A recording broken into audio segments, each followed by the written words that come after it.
Hola, buenas tardes a todos. Muchas gracias por conectaros en estos días de calor a nuestro ciclo de conferencias LegalTech de Wolters Muchos de ustedes probablemente habrán escuchado que, siguiendo las tendencias del mercado, Wolters ha decidido desinvertir en la línea de productos editoriales, donde se va a fusionar con Thomson. Esa operación está pendiente todavía de la aprobación de la competencia. No obstante, Wolters Kluwer seguimos con nuestras actividades en España, ¿no? Y nos estamos focalizando cada vez más en los ámbitos del software y tecnología. Como resultado de esto, pues hemos lanzado recientemente un ciclo de conferencias LegalTech. Hoy estamos en la cuarta sesión. Si vemos un poco en qué consiste este ciclo, y vamos a la siguiente presentación. Hemos empezado en abril y finalizaremos en abril del próximo año con sesiones de interés auspiciadas por los primeros espadas en cada una de las materias, ¿no? Con expertos que ayuden a los despachos y a las asesorías jurídicas de empresa en su transformación digital y en su optimización de procesos, ¿no? Estas sesiones son grabadas, entonces si alguno de ustedes pues luego la puede ver, les la haremos llegar y al final de la misma haremos una encuesta que le agradeceremos que contesten porque así nos ayudan también a mejorar los contenidos y cualquier otro tema que sea de su interés, ¿no? Sin más dilación, hoy tenemos con nosotros a Laura Fauquet. Laura Fauquet es experta en Design Thinking y Legal Design para asesorías jurídicas de empresas, despachos de abogados y empresas de LegalTech. Es también consultora en innovación para asociaciones jurídicas y alianzas internacionales de despachos. Ha dirigido las 2 primeras ediciones del máster en LegalTech de la Universidad CEU y actualmente enseña Legal Design en numerosas universidades y escuelas de negocios, como el Centro de Estudios Garrigues, la ICAM, la Escuela de Práctica Jurídica, etc. Fue cofundadora y consultora en el Instituto de Innovación Legal, directora de Marketing y Comunicación de Jinky Adarve y empezó su carrera también como intérprete de los tribunales. Ha recibido diferentes premios y reconocimientos alrededor de European Tech Woman LegalTech y es embajadora para España de la European Legal Tech Association, el ELTA. Cofundó el capítulo de Madrid de los Legal Hackers, miembro de Abotec, Inquietos, Acijur y muchas otras opciones que probablemente me dejo en el tintero. Es toda una persona experta en la materia y les voy a dejar los siguientes minutos con ella donde les va a hablar sobre los usos del Design Thinking en el sector legal. Buenas tardes, Laura. Bienvenida al ciclo. Buenas tardes, José Luis. Muchas gracias por haberme invitado. Tengo ahí muchos compañeros antes y después de mí muy apreciados y que conozco muy bien y varios amigos, así que es todo un honor estar aquí. Y espero contagiaros con mi gusto por el Design Thinking. Para que la sesión sea un poco más dinámica, habréis visto que hay un canal de preguntas, entonces los invitamos a todos los participantes a ir posteando ahí cualquier pregunta y luego tras la sesión, que durará alrededor de unos 40 minutos, esperamos pues tener un tiempo de 10 o 15 minutos para debatir y responder a cualquiera que podáis saber cuestión que habéis hecho realizado. Bueno, pues muchas gracias. Laura, ilústranos. Enséñanos para qué nos puede ser útil el Design Thinking, ¿no? Muy bien, muchas gracias. Pues vamos a empezar. Lo primero, muchas gracias a todos por estar aquí. Espero que estéis ahí todos fresquitos, en algún sitio con aire acondicionado. Os voy a hablar, como bien dice José Luis, de los distintos usos que damos al Design Thinking en el sector jurídico. Así que antes de realmente empezar hablando del Design Thinking, vamos a hacer una primera aclaración y es, hablemos de design, de diseño. Os voy a enseñar una serie de fotos. ¿Veis esto? Que es una puerta. Os enseño esto, que es otra puerta. Esta tercera puerta y una cuarta puerta.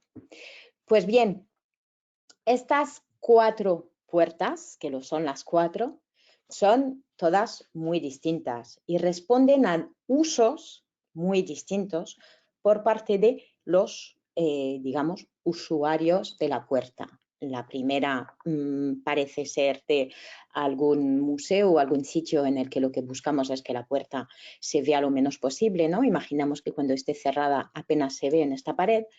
La segunda, sin embargo, es una puerta grande de un castillo, que vemos que dentro de esta puerta grande, que sería una puerta que antiguamente se abría para dejar pasar los carruajes, hay unas pequeñas puertas, ¿no?, para las personas de a pie. La tercera es una puerta de cristal que podemos pensar que para que pase la luz querrían una puerta de cristal, pero a la vez que no sea transparente del todo, y por eso está así. Y la cuarta es la puerta de un templo. Entonces, igual que para un objeto, puerta, un objeto cualquiera, importa el diseño, importa el usuario, y según quién va a usar nuestro objeto, lo concebimos o lo elegimos de una forma u otra. Lo mismo nos pasa en todos los ámbitos, incluido la justicia, ¿no? Entonces, cuando hablamos de diseño, mucha gente piensa enseguida en algo que sería más artístico, ¿no? Pero el diseño es, aquí lo entendemos como poner nuestro usuario al centro y responder a las necesidades del usuario. Un buen diseño, por cierto,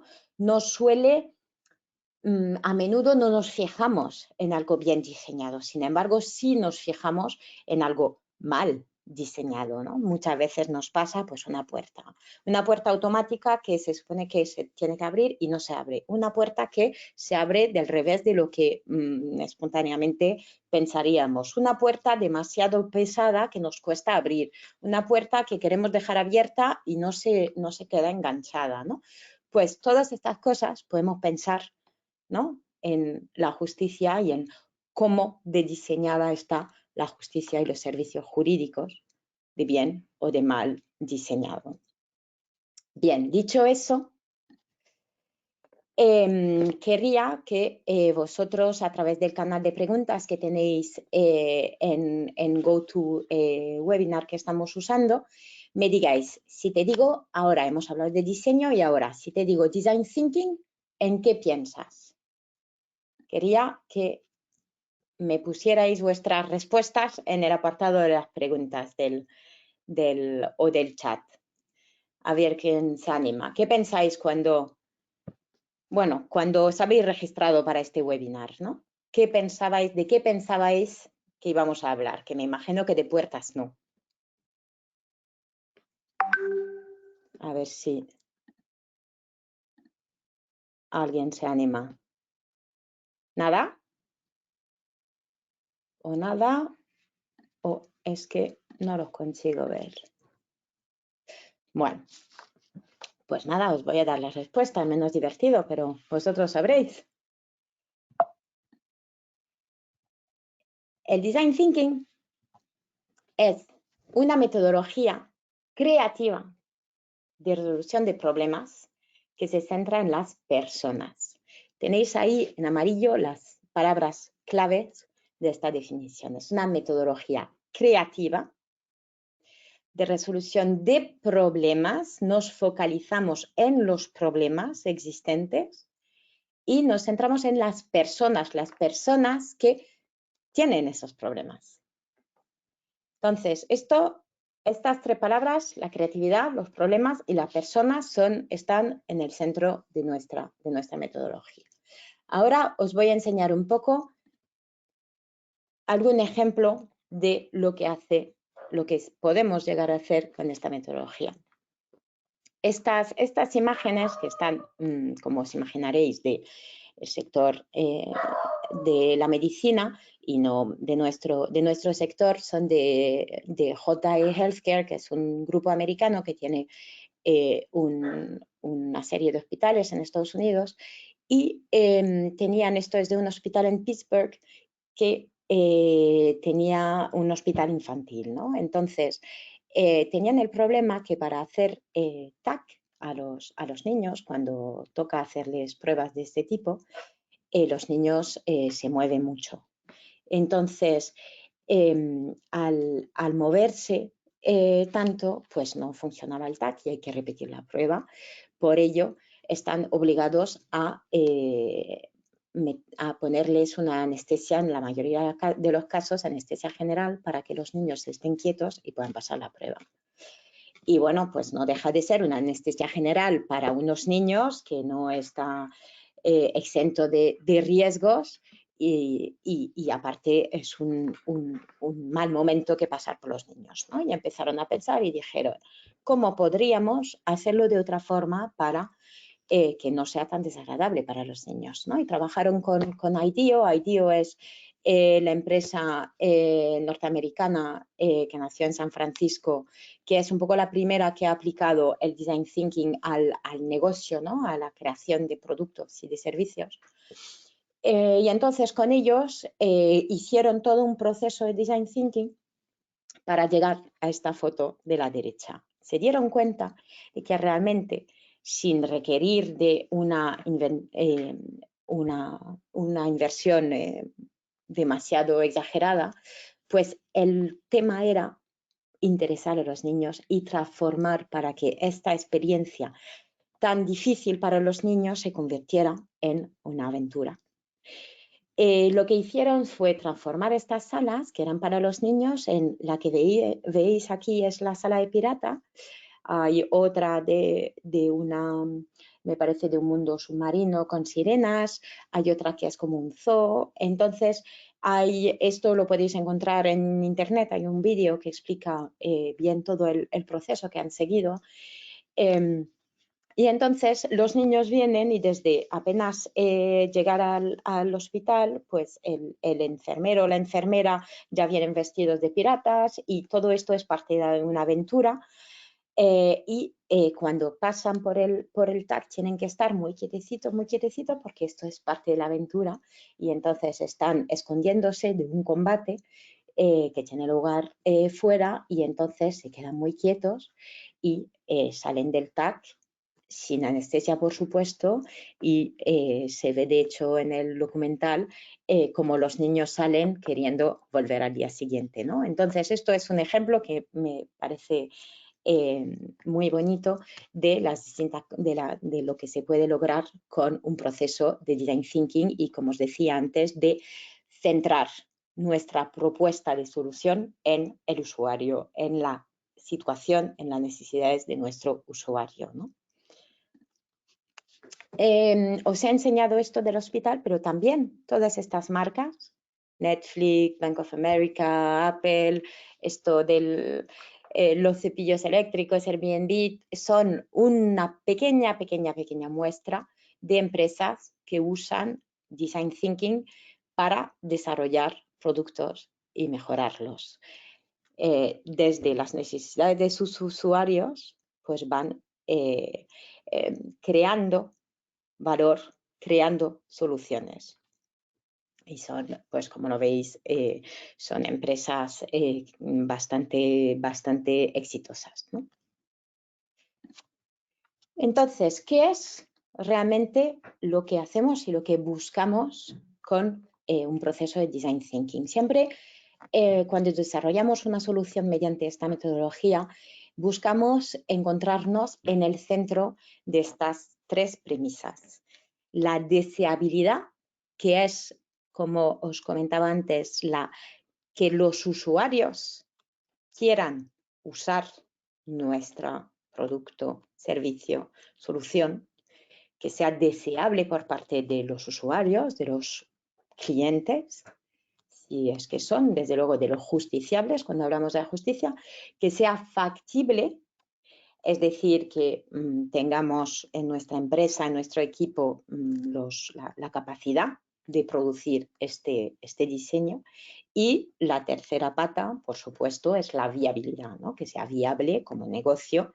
Si estamos hablando de un negocio, pues que tenga una viabilidad y una continuidad claros, ¿no? Entonces, siempre que trabajamos con Design Thinking, buscamos soluciones que estén en el centro y que reúnan estas tres condiciones, que sean deseables, factibles y viabilidad. Ahora bien, Estas 4 características hacen que esta metodología funcione bastante bien en el sector jurídico, que es de lo que venimos a hablar hoy. Ponemos los usuarios en el centro, que en nuestro caso los usuarios pueden ser de 2 tipos. Los usuarios pueden ser tanto los profesionales jurídicos, es decir, soluciones que vengan a acompañar, a apoyar, a ayudar a los abogados o los profesionales de la justicia de otro tipo. Es una metodología que empieza y que termina. Esto es algo opuesto a la parte un poco de consultoría, ¿no? Que uno nunca sabe cuándo realmente se termina y muchas veces se queda en un informe grande, pero que luego la empresa o el despacho en cuestión no sabe cómo implementar, ¿no? Esto es realmente algo que tiene un principio, un fin. Y entre este principio y este fin se divide en distintas etapas. Entonces, esta parte bastante ordenada dentro de el caos creativo que pueda parecer a veces este proceso, tiene etapas. Entonces, sabemos que pues tiene esas 5 etapas. Yo uso 5 etapas, muchos usamos 5 etapas, pero también puede variar desde 3 etapas a 12, pero desde luego hay etapas claras que vamos pasando y entonces nos damos cuenta del progreso, ¿no? Y sabemos cuándo termina. Y finalmente, la última parte que también convence bastante en nuestro sector es que el riesgo está controlado, ¿no? Muchas veces en temas de innovación en el sector legal existe cierto miedo a tomar riesgos y es bastante entendible, ¿no? Despachos dicen, pero yo no voy a arriesgarme a implantar esta herramienta para todos mis clientes sin tener claro tal o tal premisa. O entonces, con el Design Thinking solemos trabajar con proyectos piloto, por una parte, entonces no es de repente una cosa desmesurada, por eso ayuda mucho a todos los procesos de transformación digital que viven hoy en día los despachos y las asesorías internas. Entonces, el riesgo en este sentido está bastante controlado, ¿no? Y aparte, el proceso en sí, ya que contiene una etapa de testar con nuestros usuarios, es decir, con nuestros clientes o con los justiciables, pues sabemos que cuando ya terminamos, cuando implementamos o ponemos a la venta, si es que tiene venta la solución, está ya testado con nuestros clientes o clientes potenciales. Entonces ya sabemos qué tipo de acogida logra tener la solución que vamos a sacar. Las 3 actividades principales del Design Thinking son esas. Esto es un esquema hecho por IDEO, que es la empresa que os comentaba antes, la empresa americana, que ha sido y sigue siendo la más potente en términos de Design Thinking y que trabaja para Apple, para Nike, para un montón de marcas así grandes. La primera es la inspiración, la segunda es la ideación y la tercera es la implementación. Me gusta mucho esta parte de la inspiración porque mata un poco la idea que muchos tenemos de la creatividad como atributo que algunas personas tienen y otras no. No se trata de tener creatividad, no es que se nace con ello o no se nace con ello, ¿no? La creatividad se entrena, la creatividad es como un músculo más. Todos somos creativos, solo que no desarrollamos, no acostumbramos, y especialmente en el ámbito profesional, no acostumbramos a sacar este lado creativo, ¿no?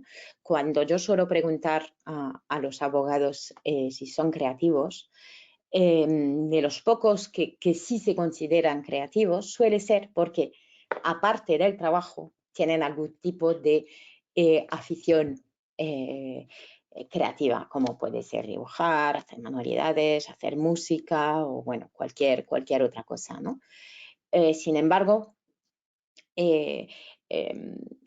una de mis luchas de los últimos años es precisamente eso, ¿no? Que las personas usen su creatividad en su trabajo. Está fenomenal usarlo aparte de el trabajo, pero no hay que dejarlo de lado mientras trabajamos. La creatividad es un atributo muy importante hoy en día en el ámbito profesional. Y entonces, ¿cómo desarrollamos esta creatividad? Pues en gran medida gracias a la inspiración, gracias a la curiosidad y a la observación. Entonces, esto es la primera actividad que hacemos, que ahora os daré algún ejemplo. Entonces, primero nos inspiramos, luego ideamos y finalmente implementamos. Estas son las 3 actividades que hacemos en un proceso de Design Thinking. Entonces, realmente usamos creatividad desde el diseño y por defecto, ¿no? Desde el inicio vamos a usar la creatividad en todo lo que hacemos. Entonces, como os decía, la parte de la inspiración, os voy a enseñar 2 ejemplos de cómo inspirarse, ¿no? Como fuente de creatividad. Esto es lo del tren de alta velocidad japonés, que bueno, que se parece mucho a los AVEs que tenemos aquí en España. Creo que este tren japonés fue anterior. Y al principio no podían usarlo porque al entrar en las estaciones el ruido era tan ensordecedor que molestaba tanto a los vecinos que no podían poner el tren a su plena potencia por culpa de ello. Y mirando la naturaleza como principal o desde luego muy importante fuente de inspiración, se fijaron en este pájaro que es el martín pescador. Y el martín pescador consigue entrar en el agua de una forma muy rápida, pero también muy discreta, que es lo que le permite llegar y coger en el agua el pez, pescarlo, sin que huya, ¿no? Por eso es tan importante que no sea ruidoso cuando atraviesa el agua, ¿no? Entonces, ¿qué hicieron con estos trenes? Pues replicar, inspirarse del pico del pájaro, del martín pescador, para diseñar estos picos de las locomotoras de estos trenes de alta velocidad para que tengan esa misma propiedad de poder ser mucho menos ruidosos cuando entraban. Otro ejemplo. Esto, la imagen de la derecha, todos sabéis lo que es, el velcro, una tira de velcro. Pues lo que no sé si todos sabéis es que el velcro se inspiró de estos cardos.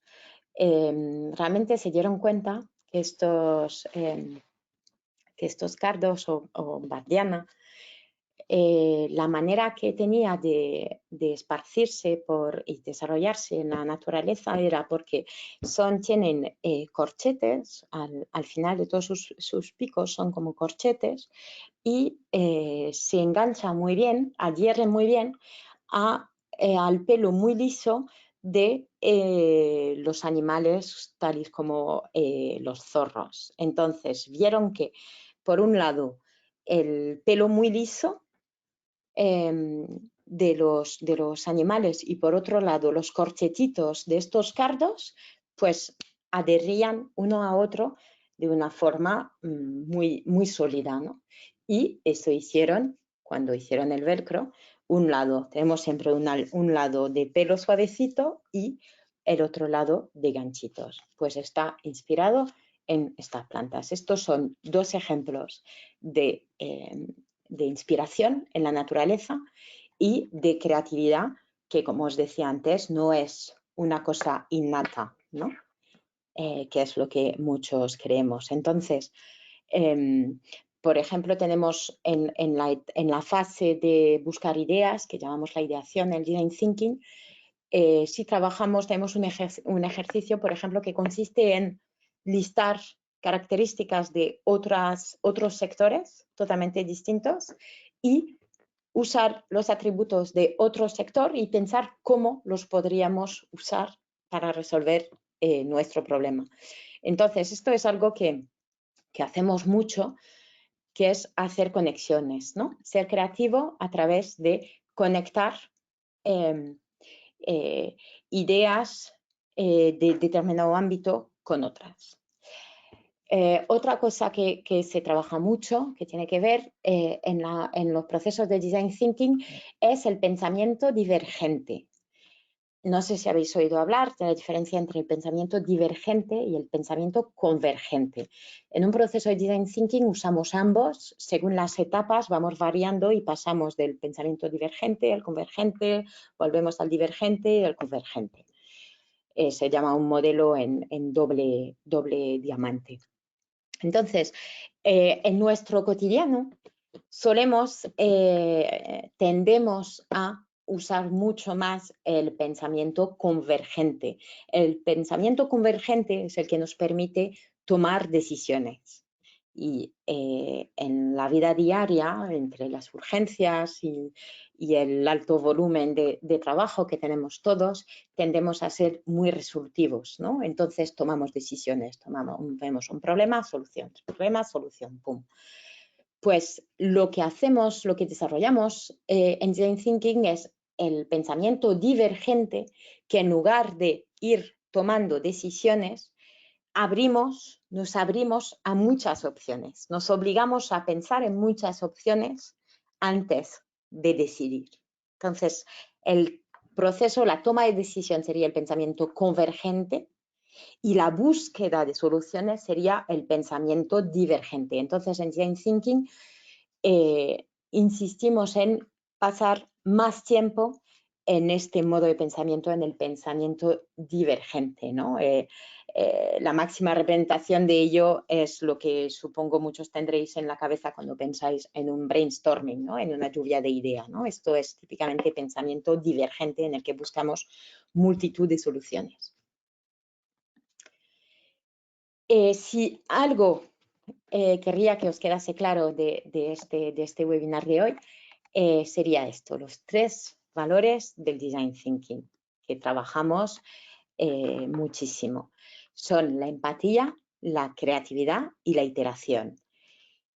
La empatía, que es ponernos en la piel, en los zapatos de nuestro usuario, del justiciable, del cliente del despacho, si estamos hablando de un despacho de abogados, del cliente interno, si hablamos de una asesoría jurídica, justiciable, si hablamos de una administración pública, por ejemplo, ¿no? La empatía, entender de verdad el problema. La segunda parte es la creatividad, que ya hemos hablado bastante sobre ella. Y el tercer valor es la iteración. Por iteración, que es algo que se usa mucho entre los desarrolladores, va vinculado también a la mejora continua, ¿no? Hacemos una prueba y probamos, testamos nuestra prueba.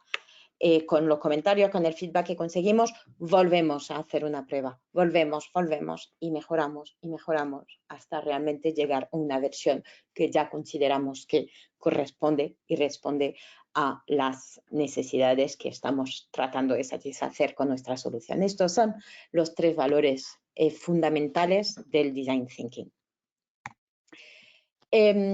Como os decía, yo trabajo con 5 fases, son las fases estándares que digamos del Design Thinking. Acordar que os dije que era algo que empezaba y terminaba y que tenía dentro distintas fases, entonces pasamos de una a otra para ir del inicio, que es desde el estudiar el problema, ¿no? Ponernos en los zapatos de nuestro usuario, hasta la última fase, que es el proceso de, una vez tenemos nuestra solución, lograr el feedback de nuestros usuarios hasta tener la versión medianamente definitiva, ¿no? Luego iré una por una explicando, si tenemos tiempo, las distintas fases. Pero lo que me importa de momento es enseñaros qué es lo que realmente hacemos con eso, con este método en nuestro sector. Porque aquí, si os fijáis, antes os he puesto Design Thinking y aquí os he puesto Legal Design. Realmente no nos engañemos, el Legal Design es el Design Thinking aplicado al sector jurídico, igual que se usa en otros muchos sectores y tampoco lo llaman de esa manera, pero parece que nosotros en el sector jurídico nos gusta poner un legal delante y un jurídico detrás, ¿no? Para hacerlo nuestro. Pero entonces, este triángulo, esta pirámide, la hace Margaret Hagan, que es un poco la gurú del Legal Design y que tiene en Stanford, en la Universidad de Stanford en Estados Unidos, el Legal Design Lab, los que trabaja tanto con la gente de diseño y con la gente de derecho. Nos muestra las distintas capas, los distintos tipos de trabajo que hacemos con Design Thinking en el sector jurídico.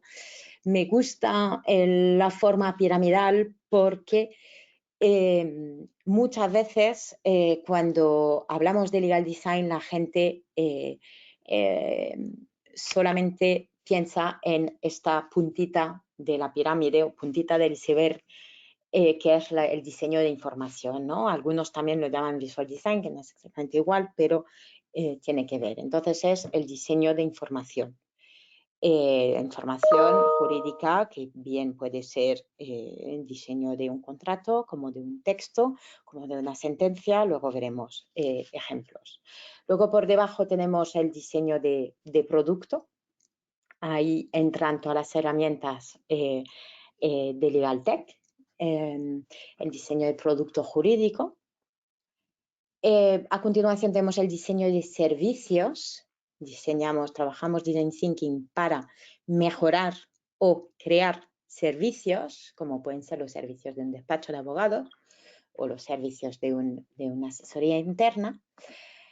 A continuación tenemos el diseño de organizaciones. Ahí entraría la categoría del Design Thinking para crear, mejorar el diseño organizacional, ¿no? de un despacho, de un departamento. Y finalmente, como último, el diseño de sistema, que sería algo de lo que aún no tenemos muchos ejemplos, que directamente serían tribunales y sistemas jurídicos trabajados desde el Design Thinking. Esta pirámide y mucha información, si os interesa el tema, lo podéis encontrar en el ebook que os reseño aquí, Law by Design, de esta persona que os comento, que es Margaret Hagan. Ahora, vamos a ver un poco ejemplos de las distintas capas que os estaba comentando, ¿no? que trabajamos. Lo primero y más extendido es el diseño de información. Esto varía mucho. Tengo un poco de pelea con las personas que consideran que, esto es poner un iconito, ¿no? O poner un dibujito y ya tenemos Legal Design. No. Es bastante más complicado y más interesante también que la parte visual. Sí, es cierto que la parte visual, que por oposición a lo que todos podamos tener en mente de los términos generales, de las condiciones generales de venta de cualquier tienda que podamos encontrarnos online o la letra pequeña de un contrato de un banco o de un seguro, pues efectivamente la parte visual es importante, ¿no? Trabajar este aspecto. Pero no solamente, también hay un trabajo muy importante del lenguaje jurídico, de simplificación de este lenguaje cuando realmente nos dirigimos a el Lego. Acordaros de que estábamos diciendo que el foco del Design Thinking es la persona, es el usuario. Entonces, si producimos un texto, un escrito jurídico a uso de personas que no son profesionales jurídicos, lo tenemos que pensar para que ellos lo entiendan. Yo que trabajaba en intérprete en los juzgados, esto es algo que me toca la fibra porque lo he vivido en primera persona, la falta completa de entendimiento por parte de las personas de qué es lo que les está ocurriendo, ¿no? Entonces, trabajamos estas distintas, la visualización, la simplificación del lenguaje, la mejora de la estructura del texto, no siempre es lógico, no siempre es inteligible, la usabilidad y el soporte, es decir, distinto es si trabajamos un texto que va a estar colgado online en una página web que si es un texto que va a aparecer en una app, que si es algo que va a estar impreso en tamaño 6 para firmar a continuación, ¿no? Entonces, también muy importante es trabajar según el soporte y el uso que haremos del documento en cuestión. Ahora os voy a enseñar algunos ejemplos. Esto es un ejemplo de Sudáfrica, de Rob de Roy. Es que trabaja para empresas que contratan muchos recolectores de fruta y a menudo son personas con un nivel de educación escolar muy básico o no existente, y entonces ha trabajado con ellos para diseñar contratos que ellos entiendan y que les empoderan a la hora de firmar, entendiendo qué es lo que están firmando y entendiendo cuáles son sus obligaciones y sus derechos, ¿no? Esto es un ejemplo que también hay mucho en internet de Rob de Roy, que son muy interesantes. También cuelga vídeo en el que explica el proceso y explica los resultados y se ven los recolectores que hablan de ello. Esto, algunos de vosotros la conoceréis. Esto es Marelisa Blanco, que es dibujada en Valencia, que es abogada y que trabaja para muchos dibujantes de cómic y que ha diseñado así un contrato de edición para que sus clientes se molesten en leer y entender lo que están firmando, ¿no? Esto es una sentencia en su versión de lectura fácil que hace la asociación Plena Inclusión, que adapta sentencias para personas con discapacidad intelectual. Yo creo que está fenomenal.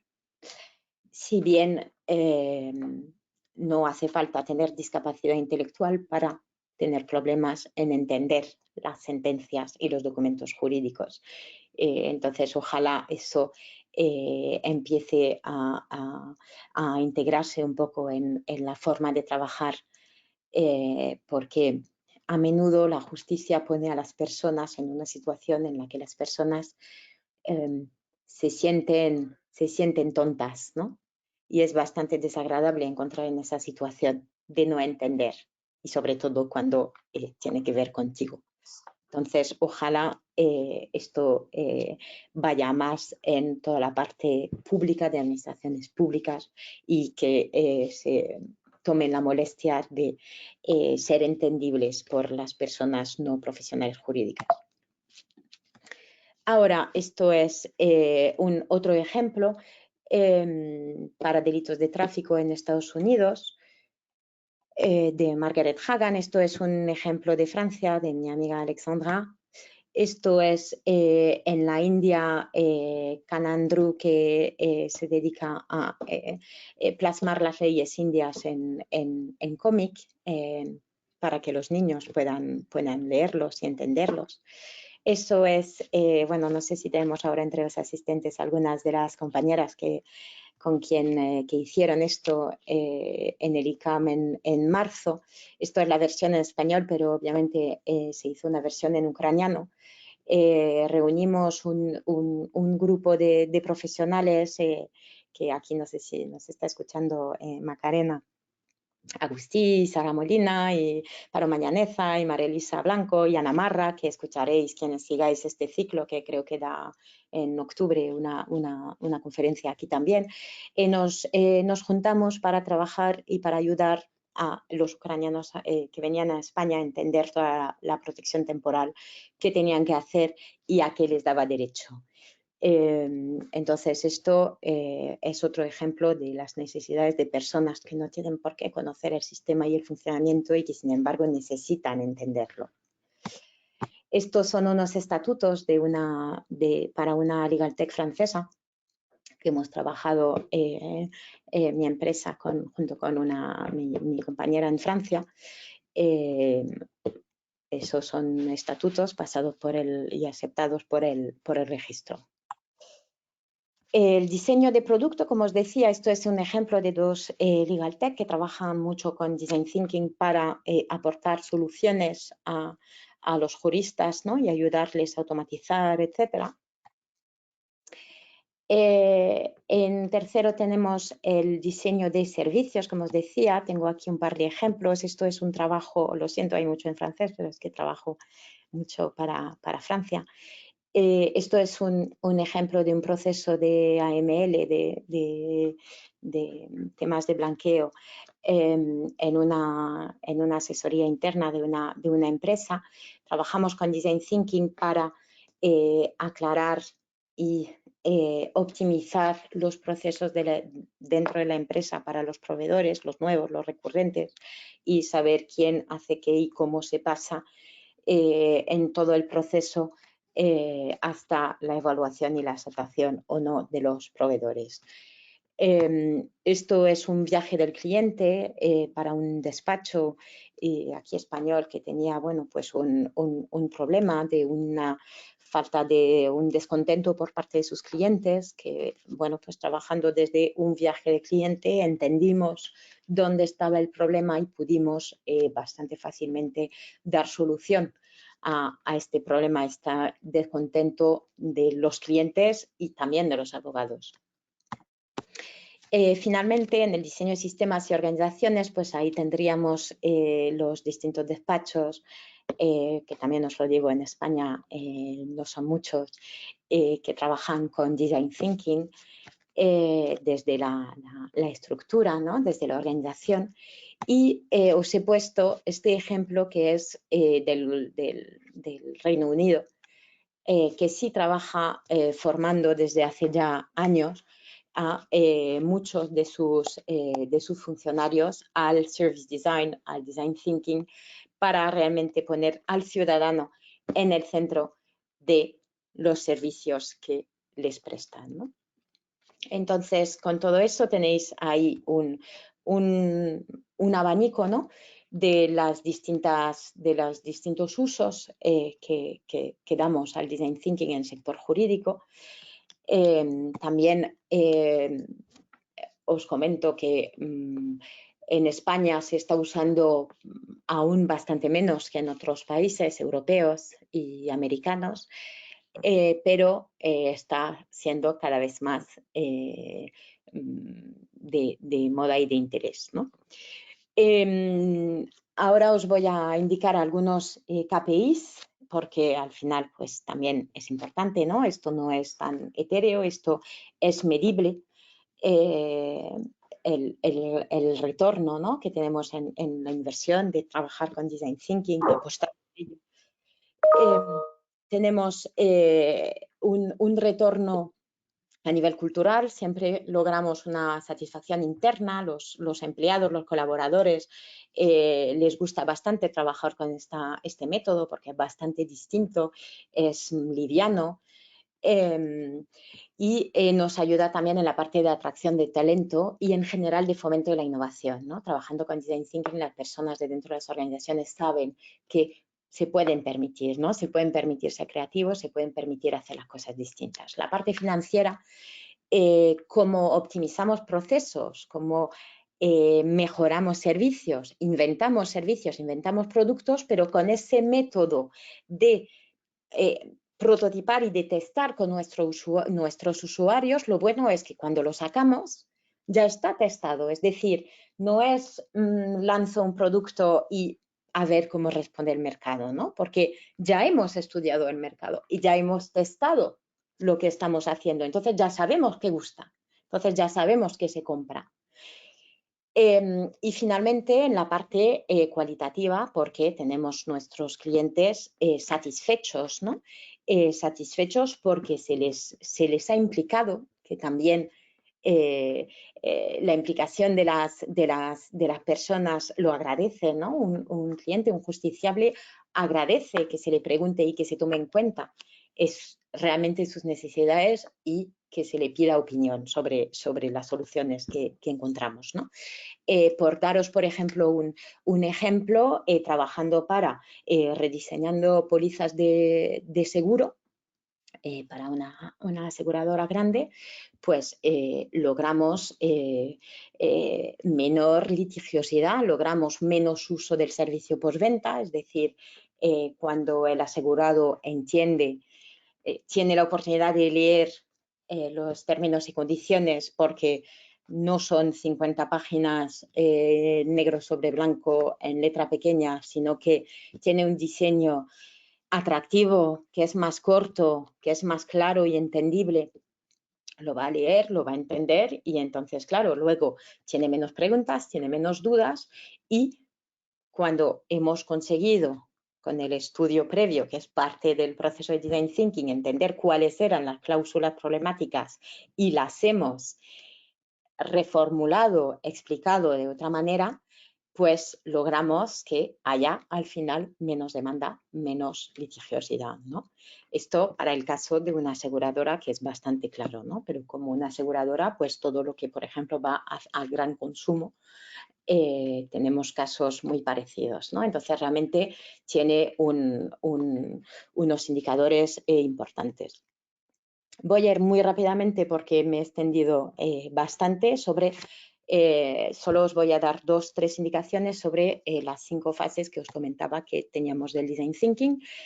A mí me gustan mucho los Minions, entonces lo explico con Minion. La primera fase, como os contaba, era de descubrir y de entender. Veis ahí los Minions que están imitando, que están haciendo como las personas. Pensemos que los grandes son nuestros usuarios y nosotros somos los Minions que estamos intentando hacer como ellos para ponernos realmente en su piel y entender los problemas que puedan tener haciendo lo que hacen.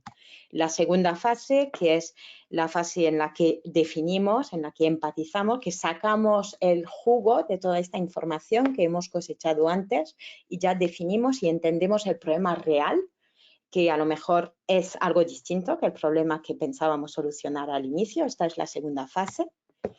Luego tenemos la tercera fase, que es la fase creativa de por sí, que es la fase de ideación, en la que buscamos muchas soluciones antes de elegir una. Esto es muy importante porque todos solemos pensar de la misma forma hasta que nos deje, ¿no? Entonces, lo típico en una lluvia de ideas, por ejemplo, es que todo el mundo saca las mismas ideas hasta que realmente empujamos tanto nuestro cerebro, nos estrujamos tanto el cerebro que ya llegamos a soluciones distintas, ¿no? Pero una vez pasamos todas estas soluciones conformes, ¿no? O parecidas todas unas a otras. Luego tenemos la cuarta fase, que hacemos un prototipo de nuestra solución, nunca vamos hacia el final, solamente hacemos un esbozo. Como veis ahí, ya solamente la piedra con los ojos, ya sabemos que está intentando hacer un Minion, sin necesidad de pintarlo de amarilla, por ejemplo, pero es un prototipo y esto es suficiente para irnos a la última fase, que es la fase de test, la fase de iteración, en la que con nuestro prototipo vamos a ver nuestro usuario y cosechamos sus comentarios, su feedback para realmente seguir y mejorar en nuestro proceso y mejorar nuestra solución hasta llegar a nuestra solución final. Así que nada, solamente un segundo, os recuerdo, los 3 valores del Design Thinking eran la empatía, la creatividad y la iteración, que es lo que realmente quería que os llevaseis de esta sesión. Perdona por José Luis el retraso, que sé que ahí me querías que terminara. Ha estado fantástico, Laura. Muchas gracias. Yo creo que nos has puesto unos ejemplos muy ilustrativos en las diferentes fases, tanto de la parte de diseño de la información, de diseño del producto, diseño del servicio, el cambio de organización. Aquí hay algunas preguntas que nos han hecho algunos de los participantes y es ¿dónde podrían ellos aprender algo más sobre esta metodología? Especialmente aplicada al legal design, en los procesos legales. Pues la verdad es que hay bastante, os recomiendo el Legal Design Lab, que es de esta persona que os comentaba, Margaret Hagan, que pertenece a la empresa de Stanford, a la Universidad de Stanford.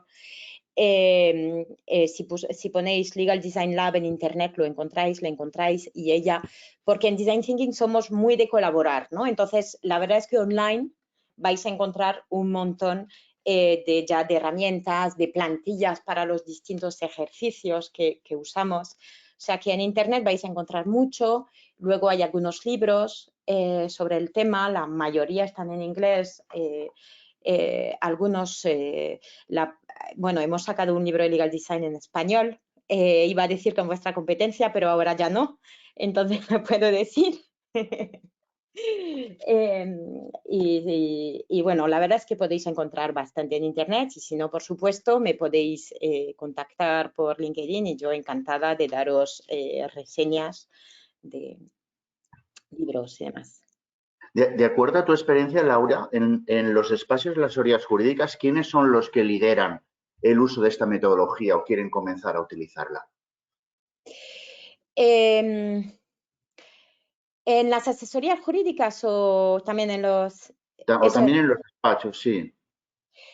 ¿Quiénes quieren? Pues realmente en las asesorías jurídicas lo suelen querer desde...